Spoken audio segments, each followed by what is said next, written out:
Fala galera, beleza? Mais uma vez aí, Caio Vaz com vocês para trazer um curso de Bitcoin, né galera? Aí é fazer a segunda parte aí do nosso vídeo aí, que a gente já vem comentando aí. Então o primeiro vídeo eu acabei de botar no YouTube aí, estou esperando ele carregar.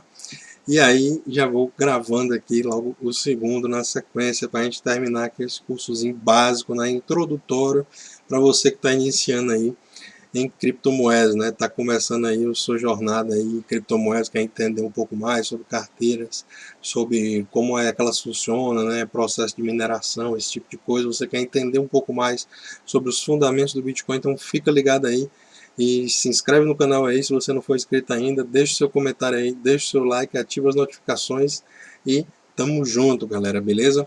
Então, primeira parte lá do nosso curso, isso aqui é a página inicial do nosso curso, né? Um PDFzinho que eu fiz aqui com cerca de 20 páginas. E aí eu vou estar disponibilizando também um link depois aí para esse PDF aqui. Ainda não botei na internet, mas eu vou botar aí, quem pedir vai estar disponível. E aí, simplesmente na primeira página aí a gente já falou, na primeira parte, né, a gente já falou aí algumas coisas sobre o início do curso, né, falando aqui algumas coisas que a gente já comentou. E aí eu vou vir aqui para o ponto que a gente parou, né? Eu parei aqui nas chaves públicas, né? Então se você não assistiu ainda aí, fica ligado aí que eu vou botar um link aí para você assistir a primeira parte do vídeo, beleza? E aí o que acontece? A gente vem aqui direto para o porquê do Bitcoin, né? Por que Bitcoin? Bitcoin foi criado em 2009 por Satoshi, né? O Satoshi Nakamoto, que a gente comentou na primeira parte do vídeo, em resposta à crise financeira mundial que tivemos, né? Governos imprimindo dinheiro em massa, né? Para ajudar instituições falidas, né, galera? Roubando o poder de compra das pessoas e entregando para os mais ricos, né? Entregando para a galera que tem cacife, tem baba, né? Então, em inglês a gente tem um termo chamado Cantillon Effect, que é basicamente quando você tem proximidade à impressão do dinheiro, né? Quando você tem bastante grana, você consegue ter proximidade a bancos centrais, né? E consegue com isso financiamentos que pessoas normais como eu, como você, não conseguem, né? Então, financiamentos com taxas de juros muito baixa e esse tipo de coisa, então, enfim, no meu canal eu comento muito sobre isso, né? Então, se você quiser ficar ligado, já sabe. A maior parte das criptomoedas de todas, aliás, a maior criptomoeda de todas, né, o Bitcoin no caso, possui mecanismos monetários e tecnológicos para garantir que seja cumprido o seu código, né, sem interrupções.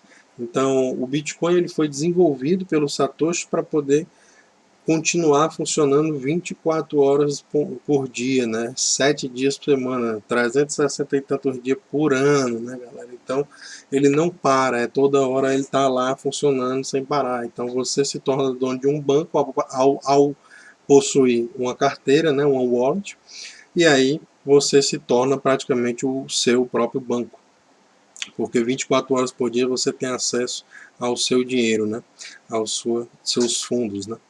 Então, o verdadeiro um verdadeiro banco de dados imutável, né?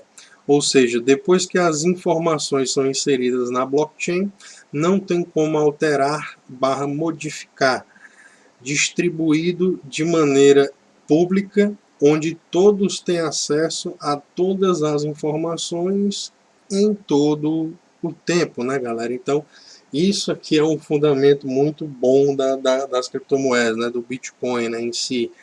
Você tem acesso a todas as transações que foram realizadas na blockchain desde 2009, né, desde a primeira que o Satoshi enviou ali uma quantia de Bitcoins para a primeira pessoa que recebeu, né.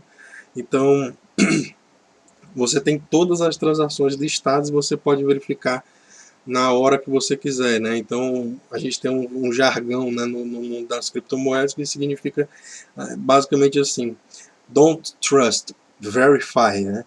Que do inglês significa não confie, verifique, tá ligado? Então basicamente é esse o poder que você tem de verificar tudo que está acontecendo na própria blockchain, né? E com isso você consegue verificar que todas as informações são válidas e verdadeiras, né? Então, mas quais são as informações que o Bitcoin guarda, né? O que é que ele guarda nesse banco de dados dele, né? Essa blockchain dele. Então, na sua blockchain, o Bitcoin guarda dados de transações que foram realizadas desde o seu início, né? Como eu comentei com vocês. As informações são adicionadas em um mecanismo conhecido como mineração, onde os mineradores validam as transações e adicionam blocos de transações na blockchain do Bitcoin, né? Os mineradores eles fazem essa importantíssima parte da network do Bitcoin, né, da rede do Bitcoin, que é simplesmente validar as transações e adicionar novos blocos aos blocos anteriores, né? É uma cadeia de blocos onde eu vou explicar para vocês agora como é que funciona. Então, os mineradores, por sua vez, têm um papel fundamental na rede, né? E, por isso, são recompensados, né? Os mineradores são recompensados. Cada vez que um bloco novo de transações é adicionado aos blocos anteriores, né? Eles recebem uma recompensa pré-estabelecida pelo Satoshi.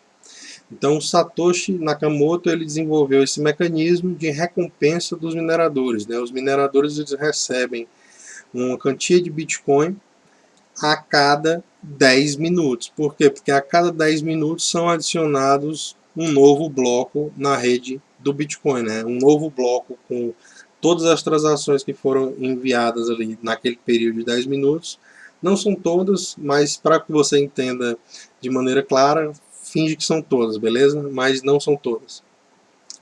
Você pega uma boa parte das transações que são feitas dentro de 10 minutos, insere dentro de um bloco, e esse bloco é adicionado aos blocos anteriores, né?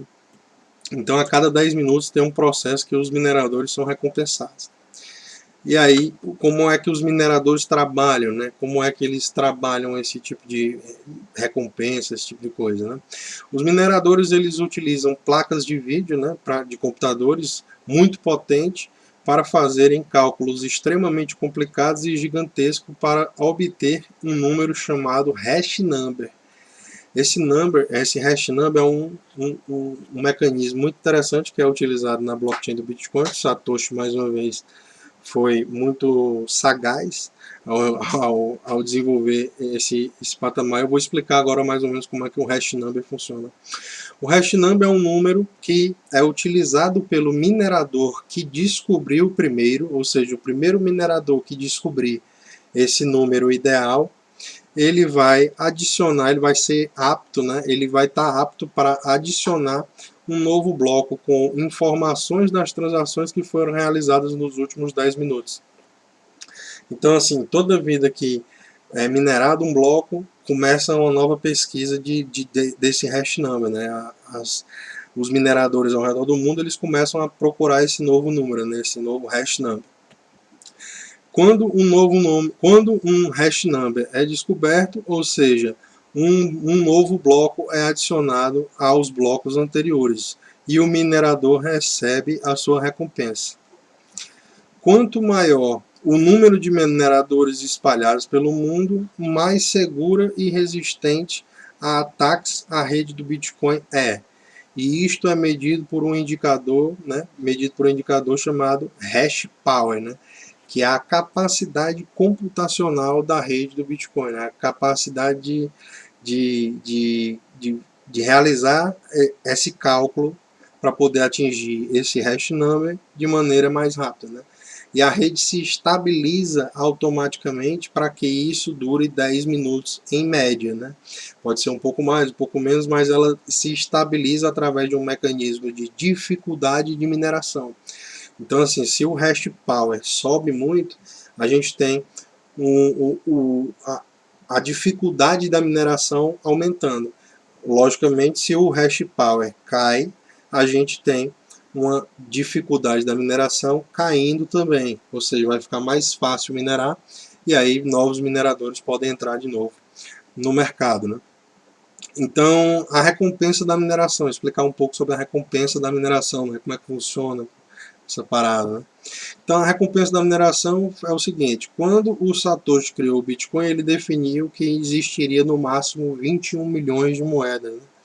Só que ele definiu que ia ter 21 milhões de moedas, só que ele não expediu todas essas moedas de uma vez, né? As moedas estão sendo lançadas e criadas a partir dessas recompensas das minerações que eu comentei com vocês. E aí o Satoshi definiu um mecanismo para poder a gente ter essa emissão de novos bitcoins no mercado. Ele definiu também que essas moedas iam ser emitidas com o passar do tempo, né? Só que tem um problema, a blockchain, né, ela não consegue ter um relógio, ela não entende o tempo, né? E aí ela utiliza de uma parada para poder interpretar o tempo. E qual é essa parada? Espera aí. No início, em 2009, era dado 50 bitcoins para cada hash number acertado, ou seja, cada hash number que conseguia adicionar um bloco aos blocos anteriores, ele ganhava 50 bitcoins em 2009, né?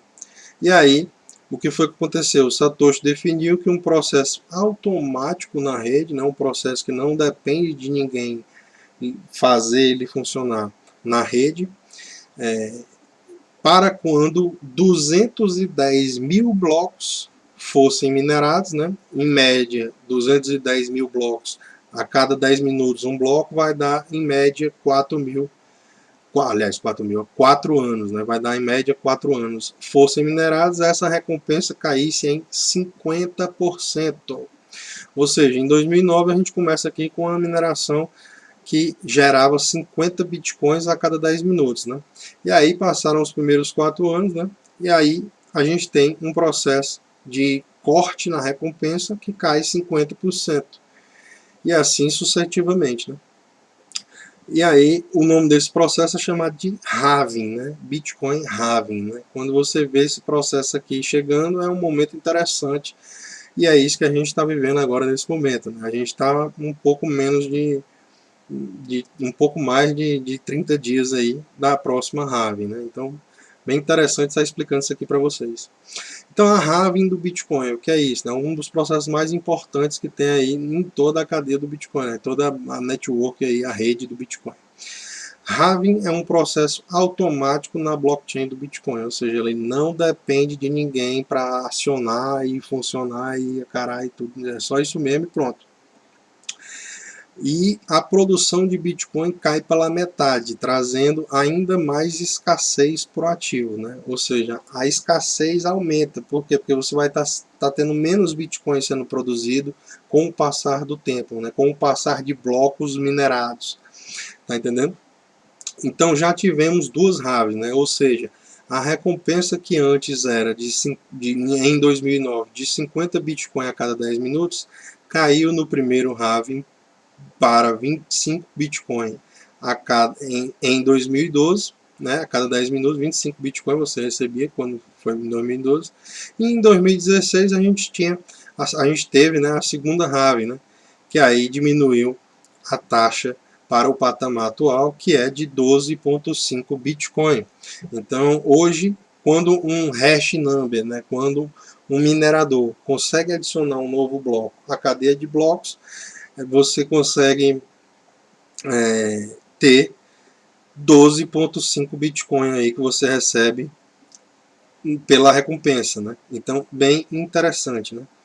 Do momento que estou fazendo este curso, falta um pouco mais de 30 dias para a próxima halving do Bitcoin, o que vai trazer a recompensa dos mineradores de 6 a 6,25 Bitcoin a cada 10 minutos, ou seja, vai cair a recompensa e o número de bitcoins, logicamente, emitidos no mercado diariamente, né?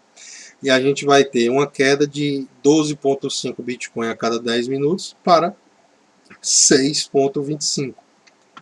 E isso é fundamental, porque a gente vai estar aumentando a escassez do ativo e deflacionando ainda mais a moeda, ou seja, você vai estar diminuindo a capacidade de liquidez, assim, não é de liquidez, você vai estar diminuindo o tanto de Bitcoin que tem para vender no mercado.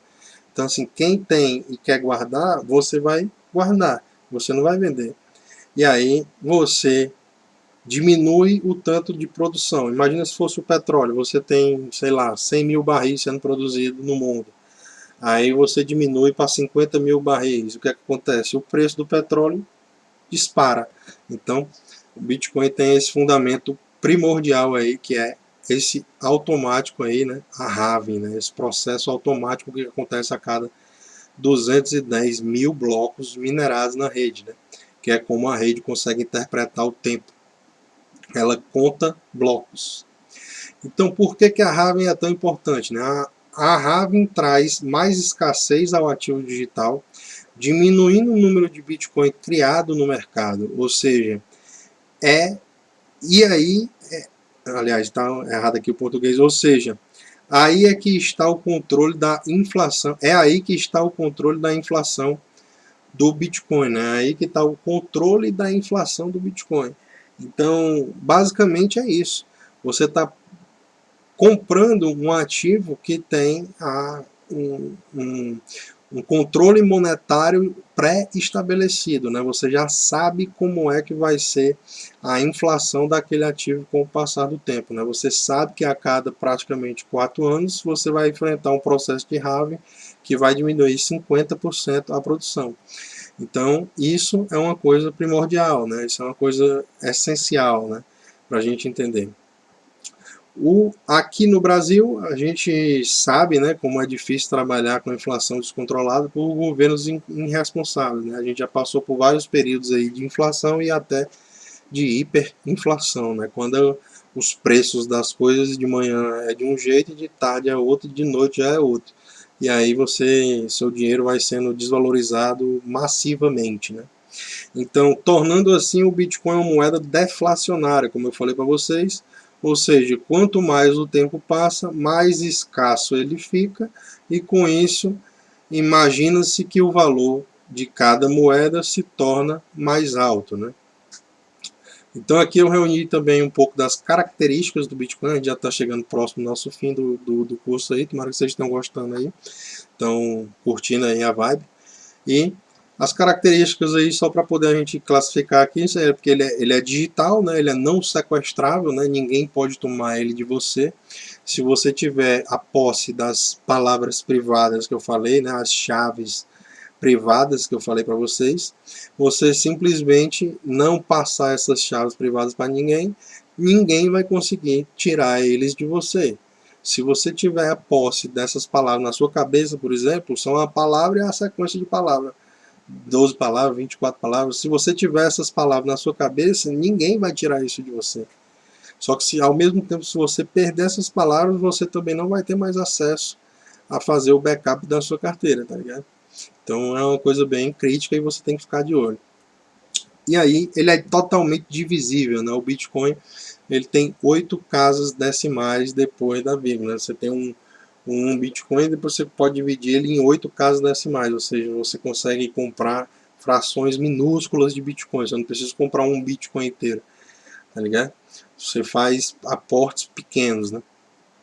Então é difícil de se produzir, né? Você gasta energia elétrica, você gasta tempo com produção, com investimento em total, né? Você vai ter que comprar equipamento, montar um lugar para poder fazer esse tipo de coisa, né? E tem todo um custo com a energia elétrica, tem todo um custo que você tem que calcular para você ser lucrativo nesse mercado de mineração, né?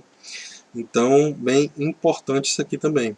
Ele é não inflacionável, né? A gente tem esse cap de 21 milhões de moedas e acabou, né? Que vão ser emitidas com esse processo da halving até 2140, quando for o último Bitcoin minerado na rede. Então, bem interessante também esse patamar, né? Essa não inflacionabilidade aí que o Bitcoin tem, né? Eu não sei nem se essa palavra existe. Então, facilmente transferível, né? Você pode pegar uma chave privada, aliás, uma chave pública, né? De qualquer outra pessoa que tem, se é algum amigo, algum familiar, algum serviço que você vai estar pagando, e você simplesmente paga, envia a quantia que você quiser, na hora que você quiser, o dia que você quiser, independente, não vai precisar pedir autorização de ninguém, né? Ele é facilmente transferível. Os custos operacionais são baixíssimos, né? Para você mandar em realizar transações na blockchain do Bitcoin é muito barato, muito barato mesmo, é questão de, às vezes, R$ 1 para você fazer uma transação, ou 50 centavos, 20 centavos, então é muito barato, entendeu? Para você fazer operações, não tem mais esse problema de custos para você operacionalizar. A segurança dele é infalível, né? Porque ele vem sendo testado dia após dia, todo dia, todo dia, todo dia, todo dia. Ele vai aumentando o hash power, né? Aquele poder computacional que eu falei para vocês da rede, né? O poder computacional da rede vem crescendo com o passar do tempo. E isso vem aumentando cada vez mais a segurança, né? É muito mais seguro você ter Bitcoin do que você ter dinheiro na sua conta no seu aplicativo do Banco do Brasil, por exemplo, que é muito mais fácil um hacker conseguir invadir o seu Banco do Brasil e tomar o seu dinheiro do que invadir a blockchain do Bitcoin, por incrível que pareça. Então, a utilização de energia elétrica e equipamentos para fusionar e criar novos blocos, né, na mineração, né? Isso daqui é uma coisa bem importante também na rede, que os blocos contêm todas as informações das transações que foram realizadas naqueles últimos períodos, né? Então, com a união da energia elétrica com os equipamentos, né, ligados e funcionando, a gente tem a fusão, a capacidade de criar a fusão dos blocos, né, você conseguir adicionar um bloco à cadeia de blocos já existente. E aí o sistema é completamente horizontal, né, todo mundo tem acesso a todo mundo temos os mesmos direitos de acesso na rede, né, você tem os mesmos direitos que uma pessoa bilionária, trilionária, quanto uma pessoa que só tem $1, R$ 1, que seja, todo mundo tem a mesma capacidade, né? O sistema é completamente horizontal, todo mundo é tratado de maneira igual na blockchain do Bitcoin, né? E aqui eu falo um pouco sobre como comprar e como vender, né? Bitcoin, você tem algumas maneiras, utilizamos basicamente 3 maneiras aí para se negociar Bitcoin, né? Podemos comprar e vender de pessoa para pessoa, né, que seria o P2P, peer-to-peer, né, assim como o Satoshi Nakamoto ele descreve no white paper, né, do Bitcoin, no resumo da moeda que ele descreveu. E aí a gente tem aqui o que pode ser inseguro, né, esse P2P aqui, o que pode ser inseguro para algumas pessoas, dependendo dos valores negociados aí, e se você confia ou não naquela pessoa que está lhe vendendo, né? Então, podemos utilizar exchanges, né, as corretoras, para ter acesso às pessoas que estão vendendo, né? Você pode ter acesso tanto às pessoas que estão vendendo quanto às pessoas que estão comprando, né? Então, aqui tem alguns exemplos de corretoras que você pode utilizar, que eu já utilizei, e é bem interessante, são seguras. Bitcoin Trade, Mercado Bitcoin aqui no Brasil e a Binance no mundo inteiro, né? Então, a Binance é uma das maiores do mundo, você também pode, aqui no Brasil, tem a Binance Brasil aqui, você também pode acessar aí. Então, um paralelo que eu quero fazer aqui, não deixar de falar, é que exchange não é carteira, né? Exchange não é wallet, né? A corretora ela não é uma wallet, né? Você tem que ter as suas chaves privadas, né, sob controle. Se você não tiver as suas chaves privadas sob controle, você não vai ter aquelas moedas sob a sua posse, né? Por mais que naquela conta da corretora venha dizendo que que o seu nome ali tem que estar em X Bitcoin, o caralho, não sei o que, não importa. Você tem que sacar os Bitcoins da sua exchange, né, da sua corretora, através desse mecanismo, né, de enviar para a sua carteira. Você tem que utilizar a sua chave pública para tirar o Bitcoin da corretora e mandar para a sua própria wallet para você mesmo fazer a custódia, né? Ou se você estiver precisando de muitos bitcoins, né, que seria muito dinheiro aí para você comprar de quantidades absurdas, se você é muito rico no caso, né, é melhor você ir comprar com um OTC, né, que é considerado um mercado de balcão, né, um mercado que tem muito mais liquidez, né? Onde a liquidez é grande, não afetará o preço da compra nas variações do preço do ativo, né? Então, no mercado OTC você consegue over the counter, né? Em inglês. Você consegue simplesmente ter bastante liquidez e confirmar um preço ali mesmo. Eu quero pagar $8.000 aqui no Bitcoin. Então aí você paga $8.000, acabou. Você não tem esse negócio de slippage, que é quando você vai comprar no mercado das corretoras, você pode dependendo do montante que você vai comprar, você pode acabar subindo demais o preço, ou então caindo demais o preço aí, dependendo também da operação que você for fazer, né? Então, com isso aí, Caio Invest aí agradece a todos vocês aí. Obrigado por essa experiência aí. E por você também estar indo atrás de conteúdo, né? Obrigado por você estar indo atrás de conteúdo aí, com certeza, né? Agora você já pode dizer que sabe um pouco mais dos fundamentos do Bitcoin, mesmo que de maneira superficial, mas tem conhecimentos necessários para entrar nesse mercado inovador e disruptivo, né? Então, com isso aí, galera, eu queria a opinião de vocês aí, se vocês gostarem aí desse conteúdo. Eu criei lá uma playlist lá no canal, vai estar lá curso para iniciantes, alguma coisa do tipo, curso Caio Invest para iniciantes. E aí você acessa aí e me diz qual é a real, né? Se você curtiu esse conteúdo, né? Se você achou interessante e se esse conteúdo tem algum tipo de valor para você, eu preciso pedir para você aí que você se inscreva no canal aí, fortaleça a nossa parceria aí. Qualquer dúvida eu queria que você deixasse no comentário, ativasse as notificações aí, deixasse tudo mesmo de boa, tá ligado aí? Para poder você ficar recebendo os vídeos aqui que eu lanço diariamente aqui para vocês, beleza? Então, o mundo é de quem investe aí, galera. É nóis, um abraço. Muito obrigado a todos vocês aí. Somos 613 aqui nesse dia aí, 7/4/2020. E muito obrigado e valeu.